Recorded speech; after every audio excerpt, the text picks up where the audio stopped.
우리에게 주신 하나님의 말씀은 마태복음 12장 1절에서부터 14절까지의 말씀 한번 교독해서 읽어보도록 하겠습니다. 마태복음 12장 1절부터 14절까지의 말씀, 제가 1절부터 읽겠습니다. 그때 예수께서 안식일에 밀밭 사이로 가실새 제자들이 시장하여 이삭을 잘라 먹으니 바리새인들이 보고 예수께 말하되 보시오, 당신의 제자들이 안식일에 하지 못할 일을 하나이다. 예수께서 이르시되 다윗이 자기와 그 함께한 자들이 시장할 때에 한 일을 잃지 못하였느냐?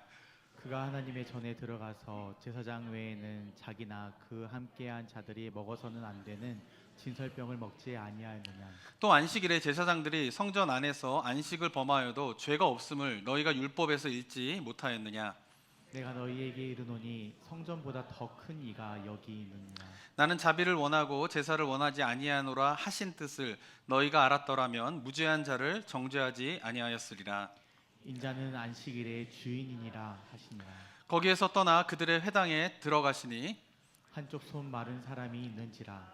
사람들이 예수를 고발하려 하여 물어 이르되 안식일에 병 고치는 것이 옳으니까? 예수께서 이르시되 너희 중에 어떤 사람이 양 한 마리가 있어 안식일에 구덩이에 빠졌으면 끌어내지 않겠느냐? 사람이 양보다 얼마나 더 귀하냐? 그러므로 안식일에 선을 행하는 것이 옳으니라 하시고 이에 그 사람에게 이르시되 손을 내밀라 하시니 그가 내밀매 다른 손과 같이 회복되어 성하더라. 바리새인들이 나가서 어떻게 하여 예수를 죽일까 의논하거늘. 아멘. 오늘 본문의 말씀인 마태복음 12장은 이제 본격적으로 예수님과 유대 지도자들 가운데에 이제 논쟁이 시작되게 되는 본문입니다.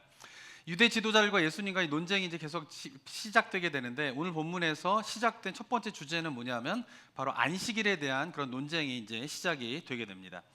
자, 오늘 본문에는 안식일에 있었던 두 가지 사건을 기록하고 있는데요. 첫 번째는 안식일에 밀 이삭을 잘라 먹은 제자들의 이야기가 전반부에 담겨 있습니다. 어느 날 예수님과 제자들이 밀밭을 지나가게 되는데 배가 고팠던 제자들이 밀 이삭을 잘라서 먹게 되는 일을 이제 바리새인들이 보게 되게 됩니다. 그러면서 그 바리새인들이 예수님을 향하여서 저 제자들이 지금 안식일에 행하면 안 되는 일을 행하고 있는데 왜 그냥 가만히 놔두냐라고 하면서 예수님에게 항의하는 장면이 오늘 본문에 나와 있습니다. 자, 두 번째 사건은 안식일에 손 마른 자를 고치시는 예수님의 치유 사역에 대한 이야기가 담겨져 있는데, 다른 어느 안식일에 회당을 가시게 됩니다. 근데 그 회당에서 누구를 만나게 되냐면 손 마른 자를 만나게 되는데, 유대인들이 이 손 마른 자와 예수님이 만나는 장면을 보고는 예수님에게 묻습니다. 안식일에 병을 고치는 것이 옳습니까? 라고 물어보게 됩니다. 이유는 무엇 때문이냐면은 예수님을 고발할 근거를 찾기 위해서, 예수님을 시험에 빠뜨리기 위하여서 이런 질문을 한 것입니다.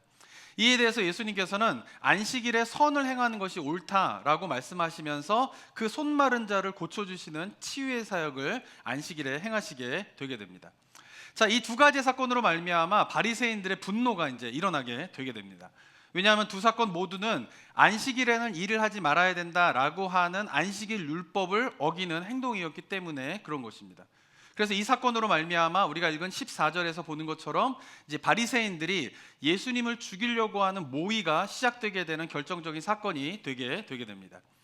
자, 안식일 준수에 대한 계명은 어디에 나와 있냐면 10계명이 나와 있습니다. 네 번째 계명이 안식일을 지켜라라고 하는 것이죠. 이 10계명 가운데의 10개의 계명에 대한 서술이 출애굽기와 신명기에 보면 있게 되는데, 그 중에서 가장 많은 분량을 할애해서 설명하는 계명이 뭐냐면 네 번째 계명인 안식일 계명에 대해서 굉장히 많은 분량을 할애해가지고 10계명에서 설명을 하고 있습니다. 그 말은 무슨 말이냐면 10계명에서 가장 중요한 계명이 뭐라는 거예요? 안식일 계명이다라고 볼 수가 있는 것이죠. 그리고 율법 전체 가운데에서 가장 중요한 계명은 뭐죠? 10계명인 것이죠. 그러니까 율법 전체에서 가장 중요한 계명이 10계명이고 그 10계명에서 가장 많은 분량을 할애해서 설명하고 있는 것이 안식일 규정이다라고 한다라고 하면, 이 안식일과 관련된 율법은 유대인들에게 얼마나 중요한 율법이었는가를 우리가 짐작할 수가 있는 것입니다. 자, 그런데 10계명에 있는 안식일 계명을 보게 되면은 안식일에는 일을 하지 말아라라고 돼 있어요. 근데 문제는 뭐냐면은 이 일의 정의가 무엇이냐라고 하는 것입니다. 왜냐하면 안식일이다라고 할지라도 기본적으로 밥을 먹어야 되고 뭐 화장실도 가야 되고 기본적으로 이렇게 생존하기 위해서 해야 되는 활동들이 있는데, 그런 것과 안식일에 하지 말아야 될 일의 차이가 뭐냐, 그러니까 안식일에 하지 말아야 될 일의 정의가 무엇이냐, 이게 굉장히 큰 논란거리가 되었습니다. 그래서 장로들의 유전을 보게 되면은 안식일에 행하지 말아야 할 일 39가지를 정해놓게 됩니다. 예수님 당시에 되게 되면. 그래서 이 39가지는 행하게 되면 그것은 안식일에 일을 하게 되면서 안식일을 범하게 되는 일이니까 그런 일을 하지 말아라 라고 39가지를 정해놓는데, 그 중에 하나가 뭐냐면 추수행위를 하지 말아라 라고 규정이 되어 있는 것입니다. 그러니까 안식일에 밀밭에 가서 밀 이삭을 잘라서 먹는 제자들의 행위는 바리새인들의 눈으로 봤을 때에는 무슨 행위를 하고 있냐면 추수 행위를 한 것이에요. 그러니까 그 39가지, 안식일에 하지 말아야 될 39가지에 해당되는 그 추수 행위를 제자들이 했기 때문에 예수님을 향하여서 왜 안식일에 하지 말아야 될 일을 하는데 그 제자들을 그냥 두느냐라고 항의를 했던 것입니다. 그리고 아픈 사람을 고치는 것, 이것도 39가지에 보면은 병을 치유하는 행위도 안식일에 하지 말아야 될 일의 항목에 포함되어 있었던 것입니다. 그래서 예수님에게 안식일에 병을 고치는 것이 옳은 것입니까? 라고 바리새인들이 질문했던 것입니다. 자, 이처럼 안식일에 제자들이 밀 이삭을 잘라서 먹는다든가 병자들 고친다든가 하는 것은 분명히 안식일 율법을 범하는 것이고, 그로 인하여서 바리새인들이 예수님을 향하여서 분노를 품게 될 것이다 라고 하는 것을 예수님은 분명히 알았음에도 불구하고 이렇게 안식일에 유대인들의 분노를 일으킬 수 있는 행함을 선택하신 이유가 무엇 때문인가, 그것을 우리가 한번 생각해 봐야 하는 것입니다. 자, 그 답을 찾기 위해서는 우리가 바리새인들이 예수님에게 항의하였을 때에 예수님께서 그들에게 무엇을 이야기하셨는가를 살펴보면 그 답을 찾을 수가 있습니다. 자, 3절과 4절 한번 읽어보겠습니다. 3절과 4절 읽겠습니다. 시작. 예수께서 이르시되 다윗이 자기와 그 함께한 자들이 시장할 때에 한 일을 잊지 못하였느냐. 그가 하나님의 전에 들어가서 제사장 외에는 자기나 그 함께한 자들이 먹어서는 안 되는 진설병을 먹지 아니하였느냐. 네, 바리새인들이 예수님을 향하여서 왜 제자들이 안식일을 범하는데, 율법을 범하는데 왜 가만히 두십니까? 라고 항의를 하자 예수님께서 누구에 대한 이야기를 바리새인들에게 하십니까? 다윗 이야기를 하시는 것이에요. 근데 이 3절과 4절에 있는 내용은 어디에 있는 내용이냐면 사무엘상 21장에 있는 내용을 예수님께서 말씀하신 것입니다. 다윗은 이 사울에게 쫓기던 시절이 있었습니다. 다윗이 사울에게 막 쫓기게 될 때에 사울을 피해가지고 막 도망을 다니다가 어디에 이르게 되냐 하면은 노비라고 하는 곳에 이르게 됩니다. 근데 그 노베는 누가 있었냐면 제사장 아히멜렉이 있었는데, 그 다윗과 동료들이 며칠 동안 밥을 제대로 못 먹어서 굶주려 있었기 때문에 이 제사장 아히멜렉을 만나게 되자 다윗이 요청을 합니다. 우리가 먹지를 못하였으니까 좀 먹을 것을 주십시오 라고 제사장에게 요청을 하게 됩니다. 자, 그러자 아히멜렉이 이 밥을 달라고 하는 다윗에게 이렇게 이야기를 합니다. 사무엘상 21장 4절을 보면요, 이렇게 기록되어 있는데 한번 읽어볼까요? 시작. 제사장이 다윗에게 대답하여 이르되 보통 떡은 내 수중에 없으나 거룩한 떡은 있나니 그 소년들이 여자를 가까이만 하지 아니하였으면 주리라 하는지. 네, 먹을 거를 달라고 하는 다윗에게 지금 내가 그냥 보통 떡은 없지만 거룩한 떡은 있다라고 말씀을 합니다. 이 거룩한 떡이라고 하는 것은 뭐냐면은 성막 안에 상 위에 진설, 이제 상 위에 펼쳐진 떡이 항상 있어야 되는데 그 떡을 이제 거룩한 떡이라고 제사장이 말한 것이죠. 그 떡이 있는데 만약에 그 떡을 먹으려고 하면 너희들 가운데에 여자를 가까이 하지 않았다라고 하면 내가 이 떡을 너희에게 주겠다라고 이야기를 하게 됩니다. 그래서 다윗이 제사장에게 우리는 여자를 가까이 하지 않았습니다 라고 말하자 6절에서 제사장이 어떻게 그 거룩한 떡을 주게 됩니다. 그래서 다윗이 어떻게 돼요? 그 거룩한 떡을 먹게 되는 것이죠. 자, 그런데 중요한 것은 뭐냐 하면은 이 거룩한 떡, 진설병은 율법에 보면 누구만이 먹을 수 있냐 하면은 제사장만이 먹을 수 있는 것이에요. 그런데 제사장만이 먹을 수 있는 그 진설병을 누가 먹게 되냐면 다윗이 먹었던 사무엘상 21장의 이야기를 예수님께서 왜 안식일을 너희가 범하고 있느냐라고 하는 바리새인들한테 이야기를 하신 것입니다. 이유가 무엇 때문일까요? 두 가지의 중요한 이유가 있습니다. 자, 첫 번째는 예수님의 신적인 권위에 대한 것을 드러내기 위하여서 이 다윗의 예를 예수님께서 말씀하신 것입니다. 자, 이 사건을 가만히 보게 되면 다윗을 어떠한 인물로 사무엘상에서 이야기하고 있냐 하면은 율법을 해석하는 권위자로서 인정하고 있는 것을 우리가 볼 수가 있습니다. 왜냐하면은 좀 전에 말씀드린 것처럼 율법에 보게 되면은 이 진설병은 누구만이 먹을 수 있다라고 율법에 기록되어 있냐면 제사장만이 먹을 수 있다라고 율법에 기록되어 있는 것입니다. 자, 그런데 제사장이 아닌 다윗이 그 진설병을 먹었는데 이 사무엘상을 보게 되면은 이 사건을 기록하게 되면서 다윗이 지금 율법을 어긴 자로서의 어떤 부정적인 모습으로서 사무엘상 21장이 그려지고 있지 않은 거예요.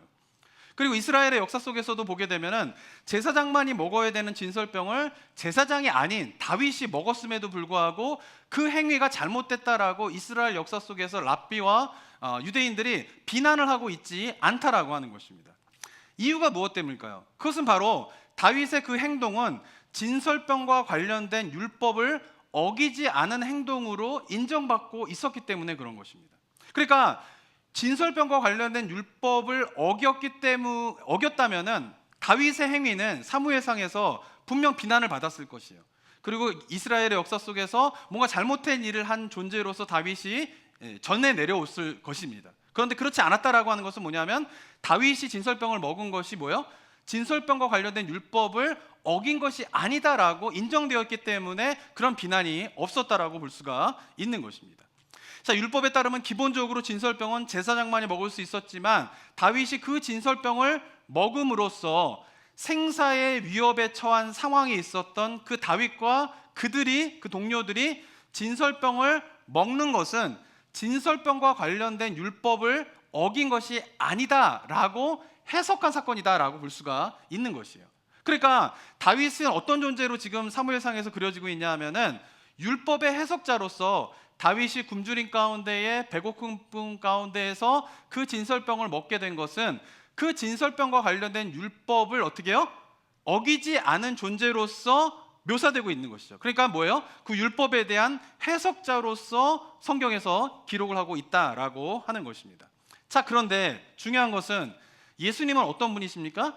그 다윗보다 어떤 분이에요? 더 큰 자이신 것이죠.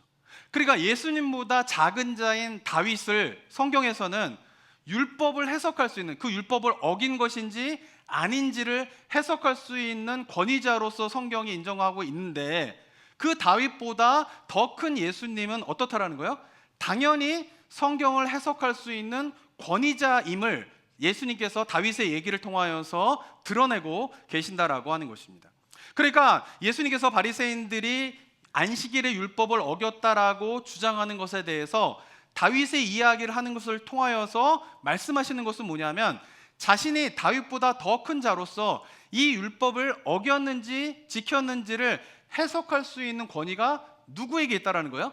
예수님 자신에게 있다라고 하는 것을 이야기하는 것이에요. 그러니까 제자들이 안식일의 율법을 어겼는지 안 어겼는지를 판단할 수 있는 해석의 권위가 바리새인들에게 있다라고 스스로 생각하고 있지만 너희에게 그 해석을 할 수 있는 권위가 있는 것이 아니라 바로 그 율법을 어겼는지 지켰는지를 해석할 수 있는 권위는 너희가 아닌 바로 예수 그리스도 나 자신에게 있다라고 하는 것을 다윗의 예를 통하여서 예수님께서 말씀하신 것입니다. 이것이 바로 다윗의 이야기를 한 첫 번째 이유인 것입니다. 자, 두 번째로 다윗의 이야기를 통하여서 예수님께서 하시고자 하는 말씀은 율법의 본질을 깨닫지 못하고 있는 바리새인들을 다윗의 예를 통하여서 책망하시기 위하여서 다윗의 예를 드신 것입니다. 자, 다윗이 제사장만이 먹을 수 있는 진설병을 먹을 수 있었던 이유가 무엇 때문이었죠? 그것은 말씀드린 것처럼 다윗이 어떤 상태에 있었던 거예요? 다윗과 동료들이 지금 오랫동안 굶주렸기 때문에 생사의 위협 가운데에 그들이 있었기 때문에 생명을 위협하는 배고픈 자들을 돕는 것이 뭐예요? 진설병을 제사장만 먹어야 된다라고 하는 율법보다 더 위에 있는 근본적인 율법의 본질인 것을 다윗의 사건을 통하여서 우리가 볼 수 있는 것입니다. 다윗이 제사장만이 먹어야 하는 진설병을 먹었음에도 불구하고 그가 비난을 받거나 비판을 받지 않았던 이유는 뭐냐면 배고픈 자가 진설병을 먹는 것이 진설병은 제사장만 먹어야 된다라고 하는 율법보다 더 뭐예요? 본질적으로 권위가 있는 율법의 가르침이라는 것이에요. 그 율법의 본질적인 가르침이 있었기 때문에 어떻게 해요? 제사장이 아닌 다윗이 진설병을 먹었지만 그가 한 행위는 율법을 어긴 행위가 아니다라고 구약에서 이야기를 하고 있는 것입니다. 그러니까 안식일도 마찬가지인 거예요. 안식일에는 일을 하지 말아야 된다라고 하는 율법이 있지만 그거보다 더 중요한 율법의 가르침은, 안식일과 관련된 율법의 가르침이 뭐냐면 생사의 위험에 빠진 자를 뭐요? 돕는 것이, 안식일에는 일을 하지 말아야 된다라고 하는 그 율법보다 더 본질적인, 더 권위가 있는 율법의 가르침인 것을 바리새인들은 모르고 있는데, 다윗의 이야기를 통하여서 예수님께서 바로 그 율법의 본질적인 것이 무엇인가를 바리새인들이 깨달아야 하는 책망의 메시지로서 다윗의 이야기를 하고 계셨다라고 하는 것입니다. 사랑하는 성도 여러분, 율법 가운데에서 긍휼과 자비와 배고프고 소외된 자들을 위하여서 베풀어야 된다라고 하는 것이 하나님께서 이스라엘 백성들에게 준 율법의 굉장히 기본적인 본질적인 가르침인 것을 우리가 깨달아야 하는 것입니다. 율법을 보게 되면 그러한 내용들이 곳곳에 담겨져 있는 것을 볼 수 있습니다. 자, 신명기 23장 25절에 보면 이렇게 기록되어 있는데 한번 읽어볼까요? 한번 읽어보겠습니다. 시작. 내 이웃의 곡식밭에 들어갈 때에는 내가 손으로 그 이삭을 따도 되느니라.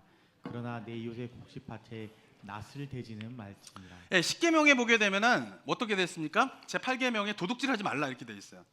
근데 도둑질하지 말라라고 하는 계명이 있지만 신명기 23장 25절에 보게 되면은 내 이웃의 곡식박에 들어가서 허락을 받지 않고 어떻게 해요? 손으로 그 이삭을 따 먹어도 된다라고 신명기 23장 25절에 기록되어 있는 거예요. 왜 그럴까요? 이들이 어떤 상태이기 때문에 그런 거예요? 배고픈 상태이기 때문에 그래요. 먹을 것이 없는 상태에 있는 사람들은 주인의 허락을 받지 않고 남의 밭에 들어가서 손으로 이삭을 따먹는 거는 뭐에 저촉되지 않는다라는 거예요? 10계명의 제 8계명인 도둑질에 해당되지 않는다라고 하는 것이에요. 이유는 무엇 때문이냐면 도적질하지 말라, 남의 것을 훔치지 말라라고 하는 계명보다 더 본질적인 계명은 뭐냐면 배고프고 소외되고 힘든 자들이 어떻게 해요?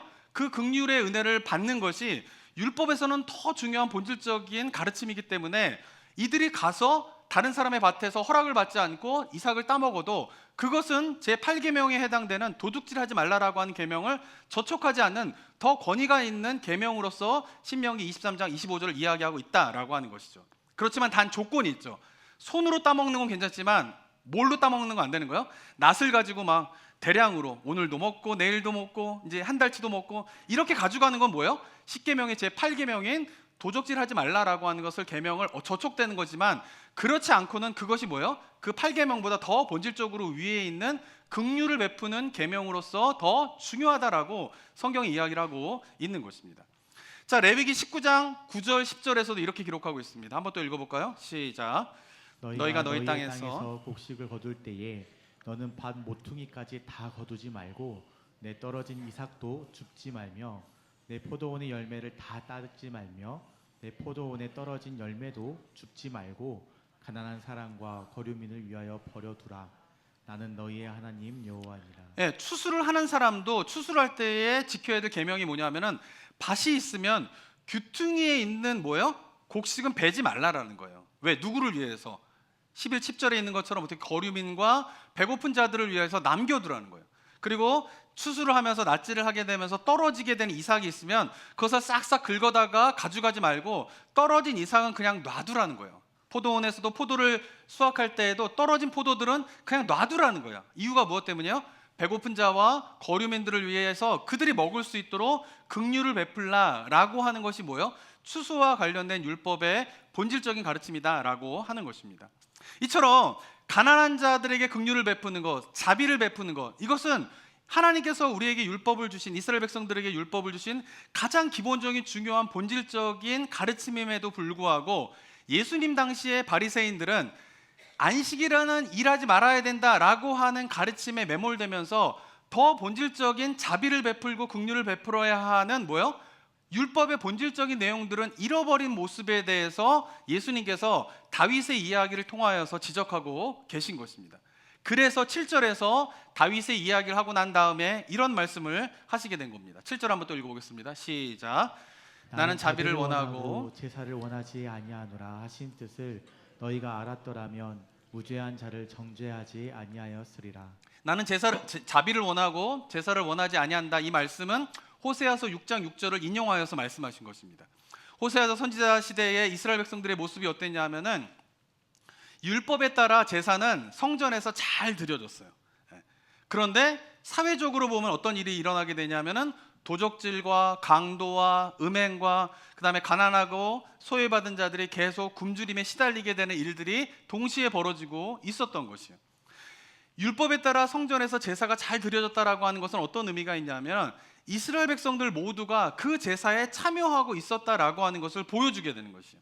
그런데 그 제사를 열심히 드리는 그 이스라엘 백성들이 모여 사는 사회 속에서는 끊임없이 일어나고 있는 일이 뭐냐면 도적질과 강도와 그다음에 소외받은 자들과 가난한 자들이 배고픔을 해결하지 못하게 되는, 그리고 또한 음행이 일어나게 되는 일들이 계속적으로 일어나고 있는 것이에요.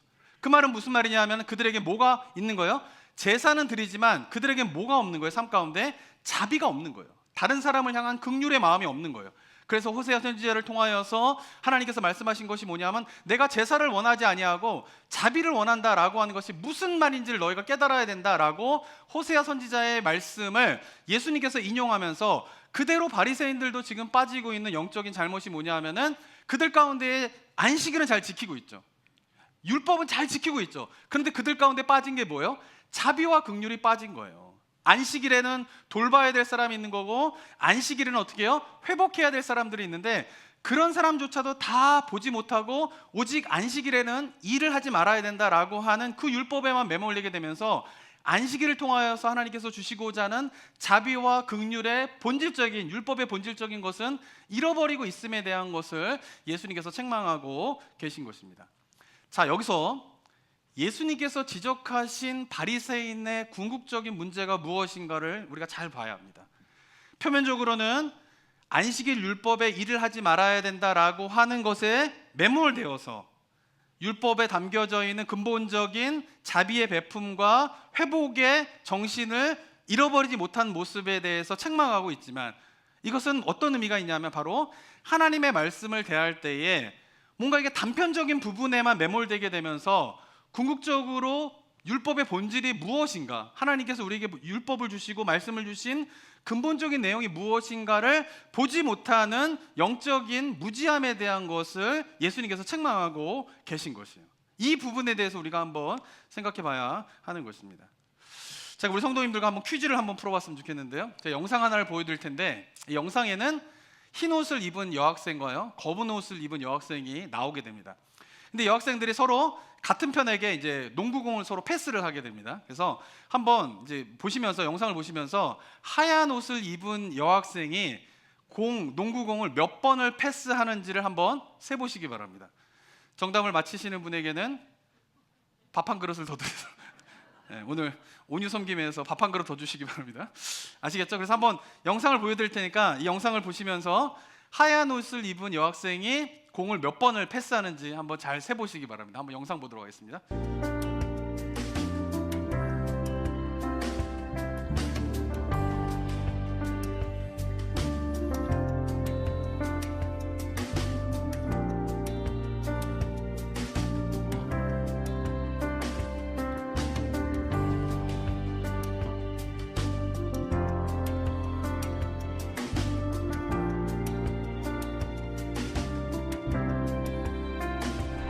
네, 몇 번을 패스했죠? 오, 정답을 맞히신 분이 계시네요. 우리 최영리 권사님은 밥 한 그릇 더 드시기 바랍니다. 다른 분들도 몇 번인지 세보셨나요? 16번 맞아요? 네, 정답은 16번이에요. 네, 그죠? 근데 혹시 공을 이렇게 패스하는 거를 보시면서 중간에 고릴라가 지나가는 거 보셨나요? 네, 보셨어요? 네. 그리고 혹시 그 패스하는 거를 보시면서 검은 옷 입은 3명의 여자 중에 1명이 나가는 걸 보셨나요? 네. 혹시 그리고 또 커튼 색깔이 빨간색이었는데 그게 주황색으로 바뀌는 걸 보셨나요? 한번 화면을 다시 보도록 하겠습니다.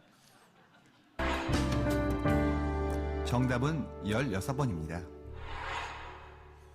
그런데 혹시 고릴라 보셨나요?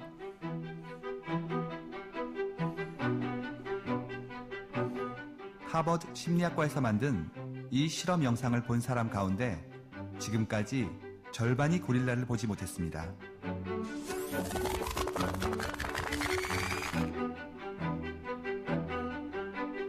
고릴라를 보셨다면 여성 1명이 밖으로 나가고 커튼 색깔이 바뀐 건 어떤가요? 보셨나요? 있는데 못 보는 거죠. 그리고 없다고 생각하는 거죠. 네, 이게 하버드에서 진행된 실험인데 고릴라는 보셨나요? 네, 근데 50명이 50%는 못 봤다라는 거예요. 근데 고릴라를 보신 분 가운데에도 검은색 입은 여자가 밖으로 나간 거 보셨나요? 네, 커튼이 변하는 것도 보셨나요?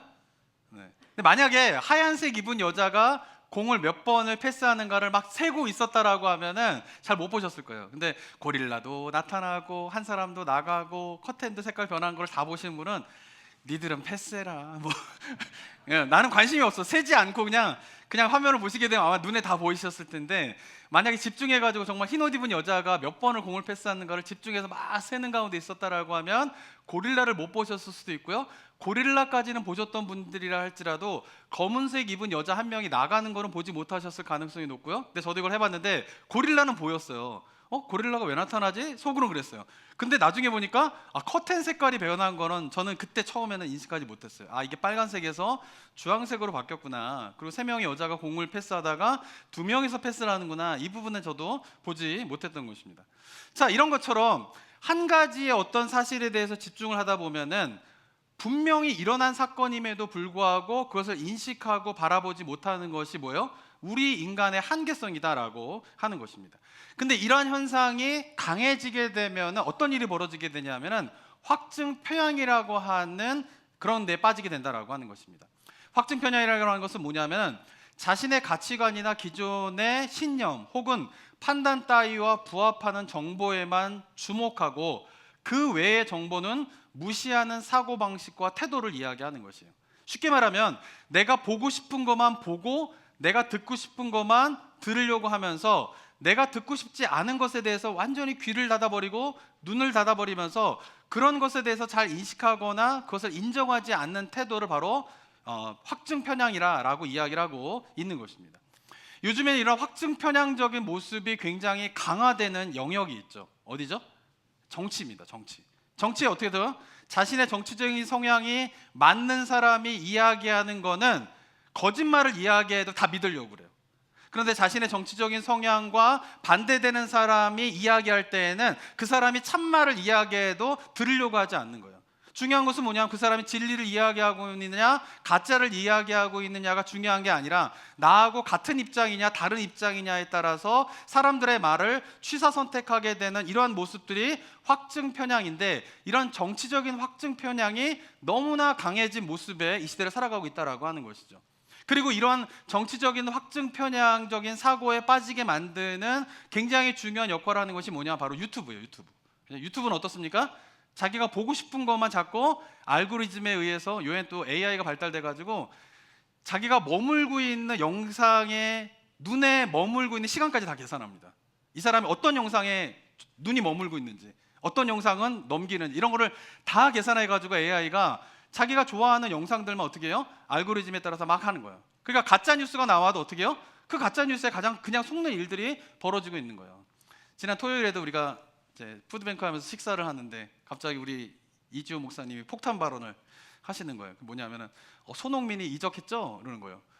축구에 관심 있는 사람들은 아시겠지만 지금 손흥민이 이제 그 토트넘을 떠나느냐 마느냐 막 이게 되게 중요한 관심사거든요. 근데 이제 우리 이지호 목사님이 갑자기 손흥민이 이적했잖아요. 그래서 거기 계신 남자분들이 다 화들짝 놀라면서 무슨 말을 하는 거예요? 막 이러면서 했거든요. 알고 보니까 유튜브 가짜 뉴스에 이지호 목사님이 속으신 거예요. 그래서 아침에 그 얘기를 하신 거예요. 그러더니 어떤 한 이제 옆에 계신 분들이 한 분이 또 물어봅니다. 최불암이 죽었죠? 왜 그러냐면 이 보면은 뉴스에 보게 되면 최불암이 죽고 누가 죽고 뭐 이런 게 되게 많아요. 제가 한국에 있을 때에도 저희 어머님하고 대화하다가 있다가 뽀빠 이상용이 돌아가신 때에 제가 한국에서 돌아가셨는데 저희 어머니한테 엄마 이게 뽀빠이 이상용이 돌아가셨어요. 그랬더니 에이 그거 가짜 뉴스야 막 이러는 거예요. 자기가 뭐냐면은 뭐 이 사람 죽었다 해가지고 했는데 알고 보니까 안 죽었고 저 사람 죽었다 그래서 알고 보니까 안 죽었고 이런 걸 유튜브에도 많이 보시다 보니까 진짜 뉴스에서 이상용 뽀빠이가 죽었다라고 한 뉴스도 그거 가짜 뉴스야 막 이러시는 걸 들어본 적이 있거든요.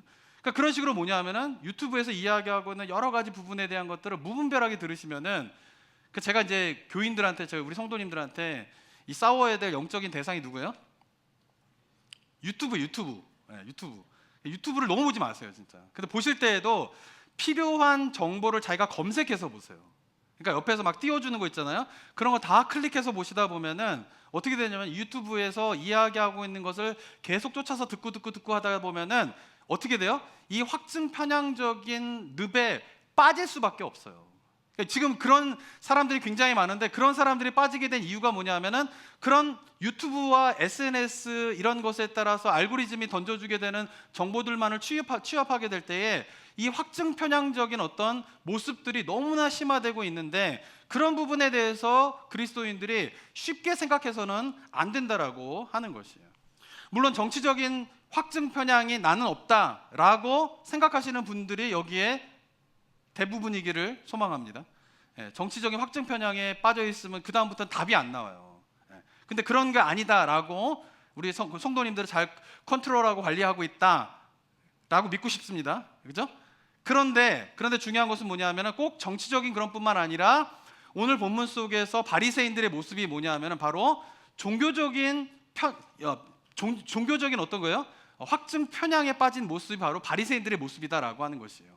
바리새인들의 모습이 어떻습니까? 율법주의라고 하는 종교적인 확증 편향에 빠져들게 되자 예수님께서, 메시아이신 예수님께서 나타나서 아무리 옳은 이야기를 해도 그들이 어떻게 하는 거예요?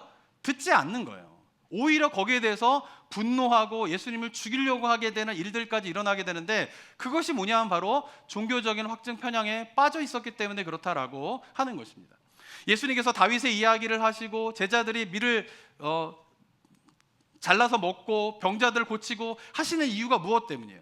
바리새인들을 향하여서 말씀하시는 거예요. 너희가 지금 생각하고 있는 그 안식일은 하나님께서 본래 너희에게 주시고자 하는 안식일의 의미를 완전히 잊어버리고 있는 모습이야. 제발 좀 정신 차리고 하나님께서 너희에게 안식일 율법을 주신 이유가 무엇인지를 너희가 좀 알아야 돼 라고 예수님께서 말씀하시는 거예요.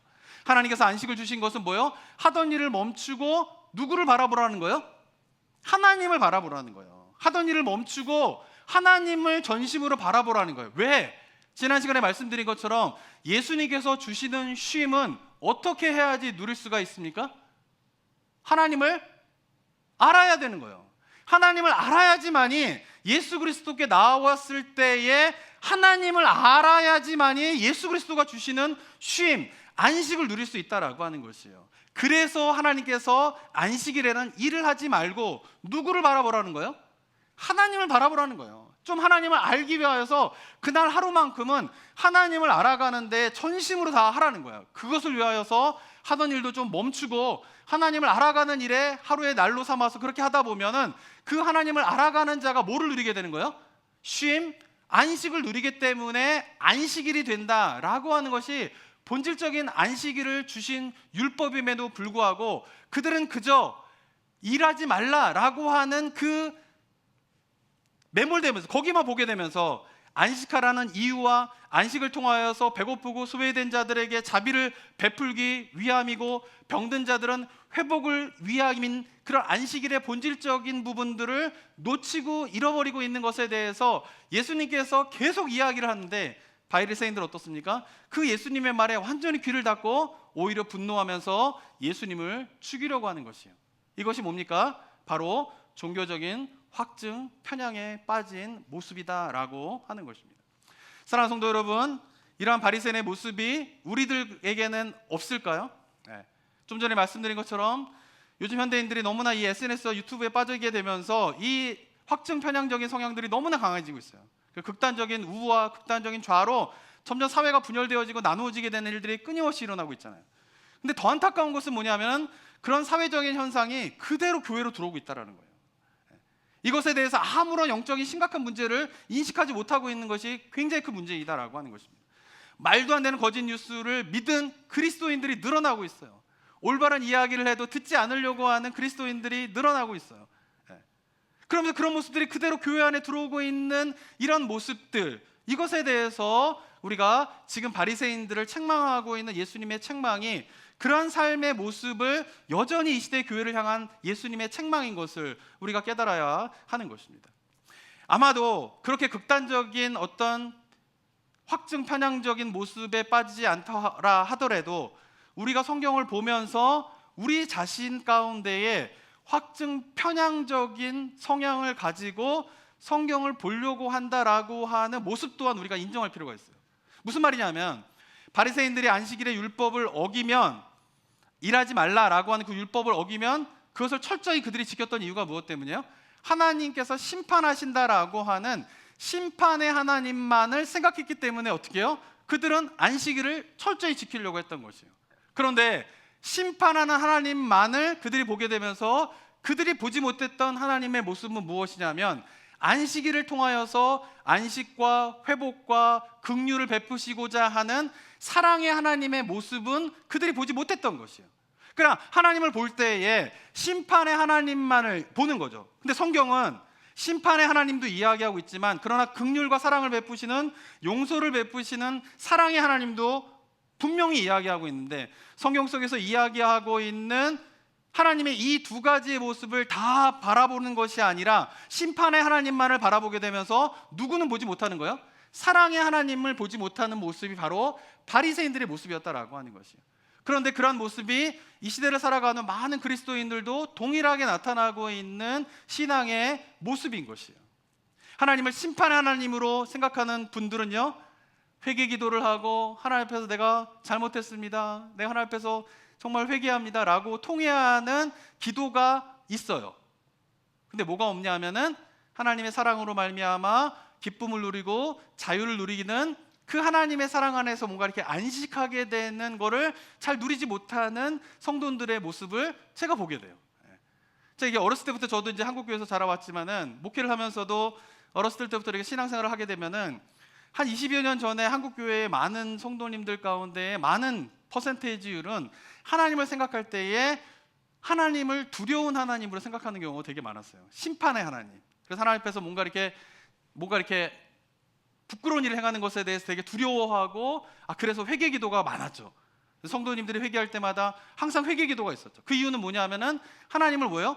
심판의 하나님, 뭔가 하나님의 그런 공의와 정의와 막 이런 것에 대한 두려움에 대한 마음으로 하나님을 바라봤기 때문에 그런 것이죠. 근데 그럴 때에 많은 분들이 뭐를 누리지 못하냐 하면은 사랑의 하나님의 모습으로 인한 안식과 평강을 맛보지 못하는 모습을 보게 되는 거예요. 그런데 지금은 완전히 분위기가 달라졌어요.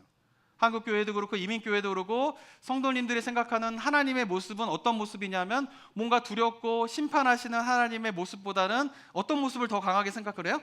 사랑의 하나님, 나를 용서하시고 내가 무엇인가를 요청하면 들어주시고, 그런 사랑의 하나님에 대한 생각들이 더 강한 성도님들이 더 많아지고 있죠. 그래서 복음을 전할 때에도 어떻게 복음을 전합니까? 예전과 지금의 차이는 그거예요. 예전에 미국에서 그 영적 각성이를 조나단 에드워드가라고 하는 사람이 영적 각성을 미국에서 막 일어나게 될 때 그 조나단 에드워드의 설교는 뭐냐면 다 심판이에요. 다 죄에 대해서. 그리고 평양 대붕이 일어나게 될 때도 어떻습니까? 주로 메시지가 뭐예요? 회개에 대한 거예요. 하나님이 심판하실 거라고, 죄에 대한 심판이 있을 거라고. 그러니까 예전에는 복음을 전할 때에도 뭐부터 시작을 해요? 하나님이 심판이요, 당신이 죄인입니다, 그 죄에 대해서 하나님의 심판이 있을 것입니다. 이것이 주된 전도의 시작점이었어요. 근데 요즘에 전도는 어떻게 합니까? 당신은 죄인입니다, 하나님께서 심판하실 겁니다. 이렇게 하면 교회 올까요? 사람들이? 안 와요. 저는 올 거라고 생각해요. 그죠? 근데 우리는 그렇게 믿고 있지 않은 거예요. 그렇게 설교하면은, 그렇게 접근하면은 예수님 다 안 믿는다고, 다 교회 안 온다고. 그래서 주로 전도하는 방법은 뭡니까? 하나님에 대한 소개, 첫 번째 소개가 뭐예요? 하나님은 당신을 사랑합니다. 이게 주된 전도의 방법이 된 거예요. 그리고 거기 내용 가운데 하나님이 당신을 심판하실 것입니다 라고 하는 메시지는 처음 복음을 접하는 사람들에게 절대 이야기하지 않는 시대가 되어버렸던 거예요. 그러면서 점점 그렇게 해서 신앙생활을 하게 된 우리 모두가 하나님을 생각할 때에 어떻게 한 거예요? 사랑의 하나님이에요. 그러다 보니까 기도의 내용도 뭐냐 하면은, 우리가 뭔가 하나님을 두렵고 떨리는 존재로 생각하면서 우리가 기도를 한다라고 하면, 하나님의 주권을 인정하면서 기도를 한다라고 하면, 내가 하나님 앞에 나의 필요를 고백할 때에 정말 두렵고 떨림으로 뭔가 고백하는 게 있어야 돼요. 그럼 우리 성도님들도 일상생활을 할 때에 내가 뭔가 도움이 필요해요. 근데 나를 도와줄 사람이 내가 한 번도 만나본 사람이 아니야. 뭔가 이렇게 권위가 있는 사람이야. 높은 자리에 있는 사람이야. 내가 쉽게 만날 수 있는 사람이 아니에요. 그런데 어떻게 기회가 돼가지고 그 사람에게 가가지고 내가 이런 게 필요합니다 라고 찾아가서 만약에 누군가에게 이야기를 한다라고 했을 때 어떻게 다가가시겠어요? 만나주셔서 감사합니다. 시간을 내주셔서 감사합니다. 제가 정말 이제 정말 필요한 것이 있는데 여기 외에는 이야기할 데가 없어가지고 또 이야기하는데 좀 들어줬으면 좋겠습니다라고 하면서 어떻게 해요? 뭔가 두렵고 떨림으로 어떤 사람에게 나의 도움을 구하는 그런 이야기를 하게 되잖아요.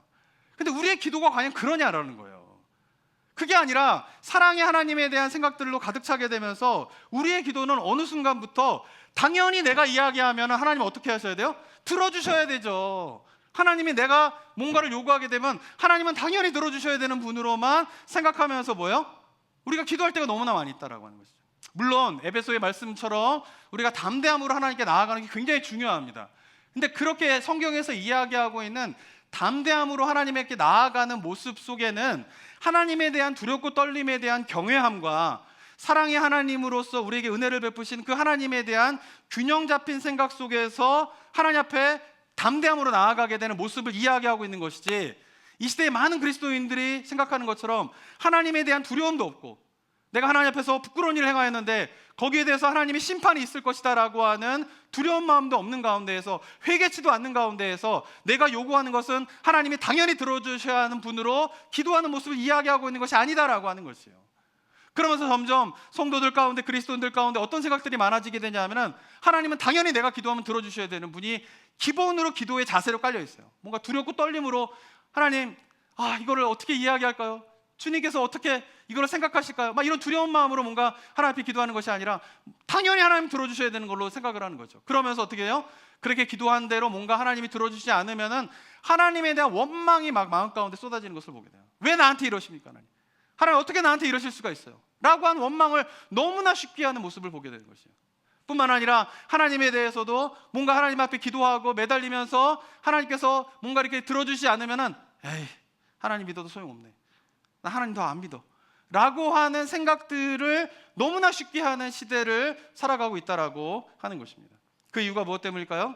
하나님에 대해서 뭔가 공의와 정의와 심판을 하시는 하나님에 대한 그 모습과 사랑을 베푸시는 하나님의 모습의 두 가지의 모습들을 다 가지고 우리가 하나님을 섬겨야 되는데, 그 중에서 뭐예요? 확증 편향적인 모습으로 한 가지에 집중하게 되면서 다른 쪽을 잃어버리게 되는 것이에요. 너무나 심판에 대한 하나님에 매몰되어 있으면은 사랑의 하나님을 잃어버린다든가, 사랑의 하나님만을 너무 생각하다 보면은 심판의 하나님을 잃어버리게 되는 확증 편향적인 생각으로 우리가 하나님을 대할 때가 너무나 많이 있다라고 하는 것입니다.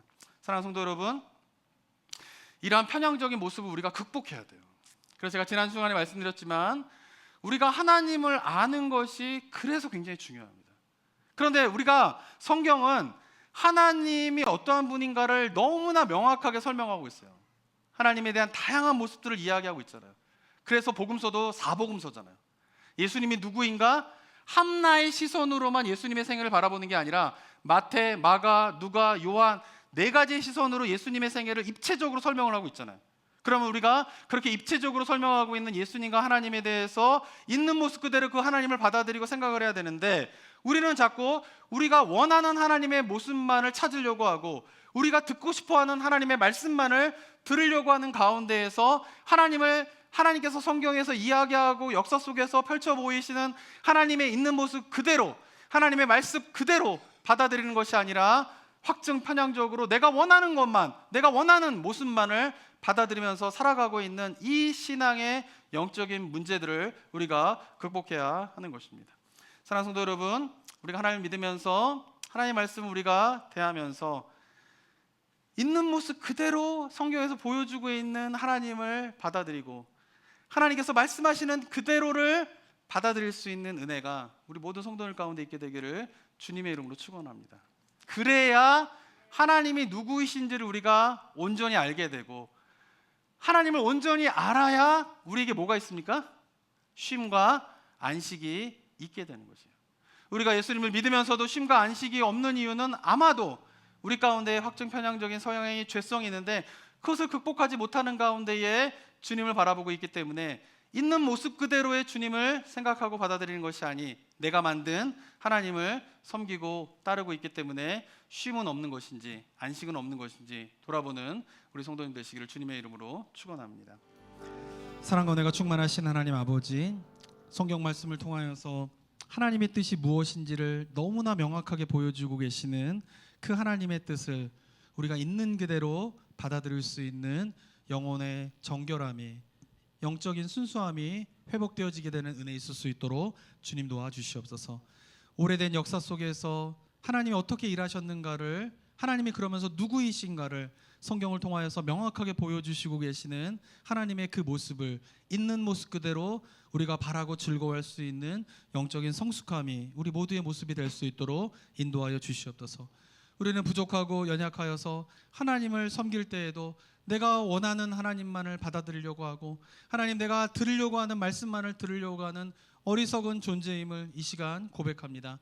나의 이런 모든 죄성들을 다 주님의 십자가 발 앞에 매주일 예배를 드리는 가운데에, 매일매일 기도하는 가운데에 다 내려놓고 하나님이 보여주시는 모습 그대로를 내가 바라고 즐거워할 수 있는 영혼의 모습이 될 수 있도록 인도하여 주시옵소서. 그래서 하나님을 알아가는 것이 참 기쁨이 되고, 하나님을 알아갈수록 나의 삶 가운데 주님을 알아감으로 말미암아 누리게 되는 참된 안식과 평강이, 쉼이 우리 모든 성도님들이 누리게 되는 쉼이 될 수 있도록, 안식이 될 수 있도록 주님 역사하여 주시옵소서.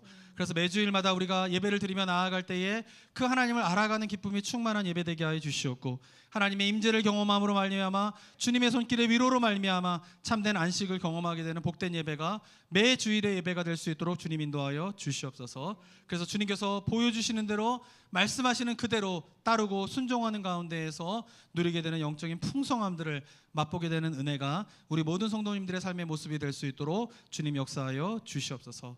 이 시대가 극단적으로 분열과 나눔의 시대로 살아가게 됩니다. 하나님, 그런데 휩쓸리는 자들 되지 않도록 인도하여 주시옵고, 이 시대 교회가, 이 시대 그리스도인들이 좀 깨어서 세상의 관점으로 우리가 바라보는 것이 아니라 하나님의 말씀의 관점으로 이 시대를 바라보게 되면서 다시 한번 하나님의 말씀으로 말미암는 화합과 연합이 회복되어지게 되는 은혜가 교회를 통하여서, 이 시대 그리스도인을 통하여서 다시 한번 일어날 수 있도록 주님 우리를 사용하여 주시옵소서. 은혜 감사드리며 예수 그리스도의 이름으로 기도드립니다. 아멘.